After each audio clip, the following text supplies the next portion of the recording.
घोर अनर्थ हुआ है, किंतु अहंकार का परिणाम भीषण ही होता है। अहंकारी अपने अहंकार से न केवल अपना सर्वनाश करता है, अपितु अपने प्रियजनों को भी दुख पहुंचाता है।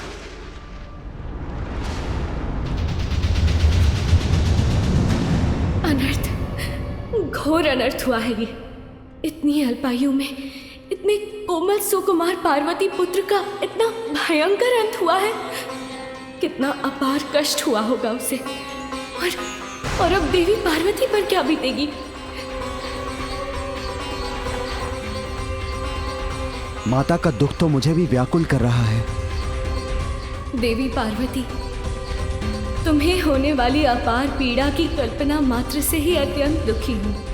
तुम्हारे हृदय को होने वाली असीम पीड़ा की कल्पना से आहत हूँ मैं।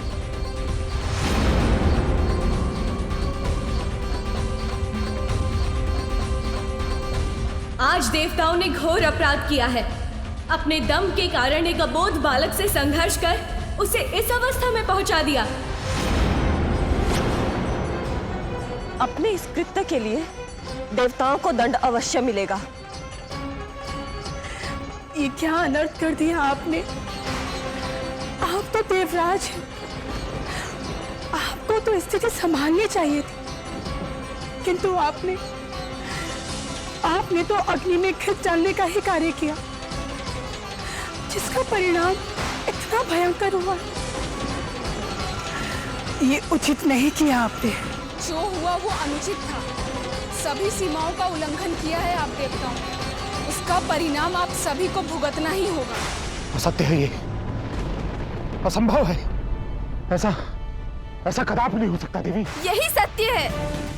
आपकी कुदृष्टि कुछ भी कर सकती है, और ये भी आप ही की कुदृष्टि के कारण हुआ है, किंतु परिणाम आपको ही नहीं सभी देवताओं को भुगतना होगा।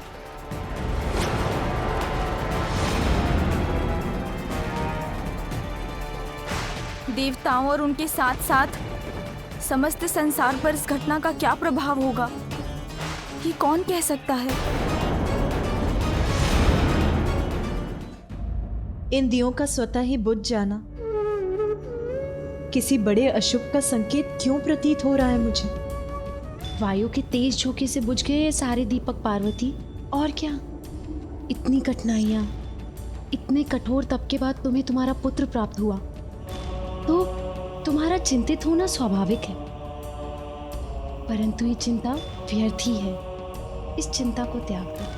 हाँ, और अभी कुछ ही समय पूर्व तो तुमने उसे द्वार रक्षा के लिए बाहर नियुक्त किया था, और यहाँ कैलाश में उसका क्या अहित हो सकता है भला। फिर तुम्हारे द्वारा दिया गया दिव्य दंड तो उसकी रक्षा कर ही रहा है ना, इसलिए अपनी चिंता त्याग दो। और इन सारे बुझे हुए दियों को हम पुनः ही प्रज्वलित कर लेंगी, है ना। और इसी बीच तुम स्वयं अपने पुत्र को देखाओ, तब तुम्हारी चिंता स्वतः दूर हो जाएगी। उचित है। चलो विजय।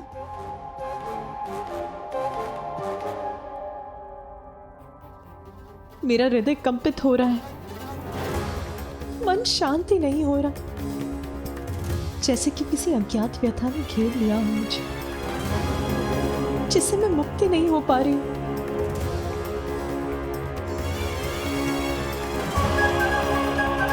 जया विजया उचित कह रही हैं। मुझे स्वयं जाकर अपने पुत्र को देख लेना चाहिए, तभी आश्वस्त हो सकूंगी मैं।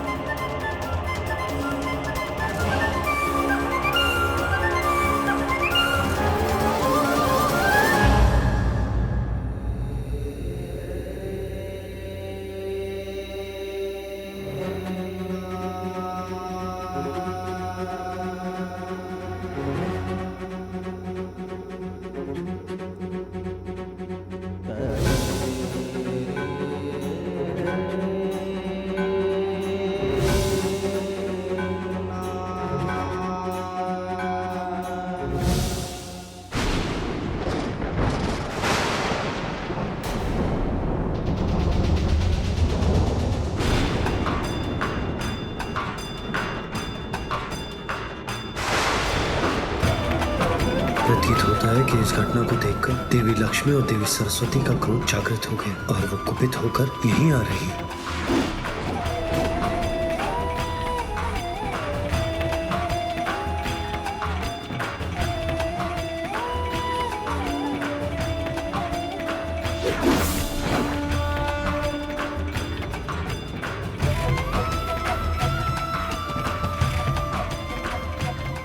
सभी देवियां यहाँ आ गई और सबके मुख पर इतना अपार क्रोध झलक रहा है।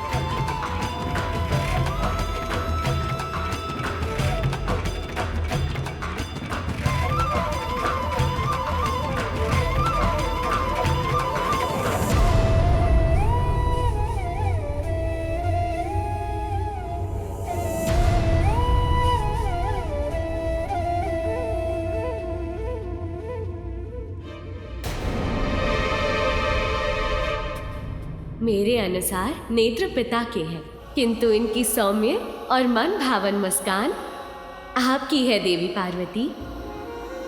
कितनी मनमोहक मुस्कान है, जैसे चारों दिशाओं को प्रकाशित कर रही हो।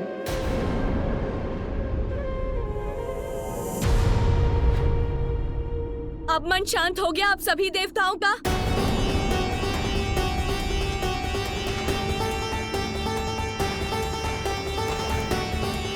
आप लोगों को ज्ञात भी है कि क्या कर बैठे हैं आप?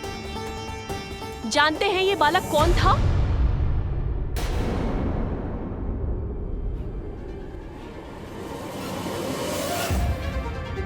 ये देवी पार्वती का पुत्र था।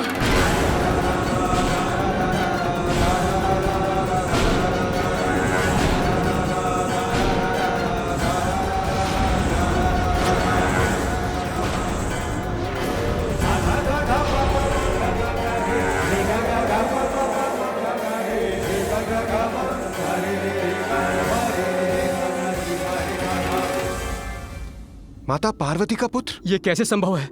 महादेव तो स्वयं भी बंदी थे। गजासुर के उदर में। याद है मुझे अग्निदेव, किंतु उसी समय देवी पार्वती अपना पुण्यक व्रत संपन्न कर रही थी। उन्होंने पुण्यक व्रत पूर्ण कर मेरे स्वामी श्री हरि से पुत्र प्राप्ति का वरदान प्राप्त किया था। आपने दृढ़ता और निष्ठा के साथ पुण्यक व्रत पूर्ण किया। स्वामी से प्राप्त वरदान के फल स्वरूप देवी पार्वती ने अपने शरीर के उतरे उपटन से ही एक आकृति का निर्माण किया और वही आकृति सजीव होकर पार्वती पुत्र के रूप में प्रकट हुई। अपने उसी पुत्र को द्वार की रक्षा के लिए छोड़कर देवी पार्वती महादेव के कैलाश आगमन के पूर्व मंगल स्नान करने गई थी। इसीलिए उनकी आज्ञा का पालन करने के लिए उनका पुत्र किसी को भीतर नहीं जाने दे रहा था। ठहर जाइए, किसी को भी भीतर जाने की अनुमति नहीं है।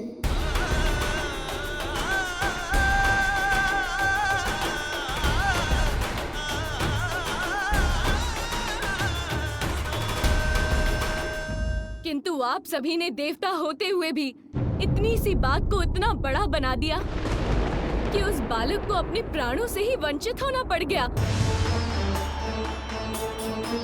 नंदी, मैं तुम्हें अपने व्रत स्थल की रक्षा का दायित्व देती हूँ। मेरा व्रत पूर्ण होने तक यहाँ किसी का प्रवेश नहीं होना चाहिए। किसी का से मेरा अर्थ है यहाँ कोई नहीं आना चाहिए। जो आज्ञा माता।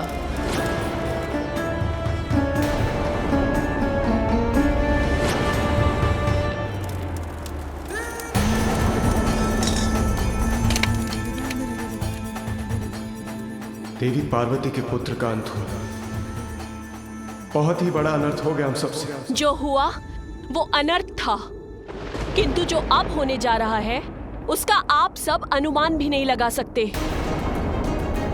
आप सबके द्वारा उसे उत्तेजित कर उसकी उद्दंडता को बढ़ावा देना देवी पार्वती के प्रिय पुत्र के वध का कारण बना।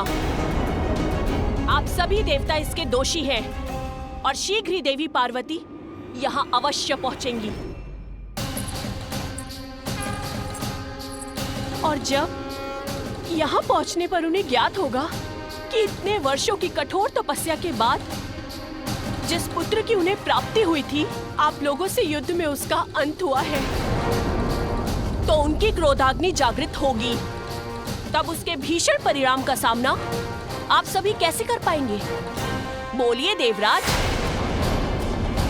आदि शक्ति का क्रोध अर्थात सृष्टि का विनाश। देवी पार्वती के क्रोधाग्नि को शांत करने की क्षमता है किसी में? उनके क्रोध से किसी का भी बचाव संभव नहीं।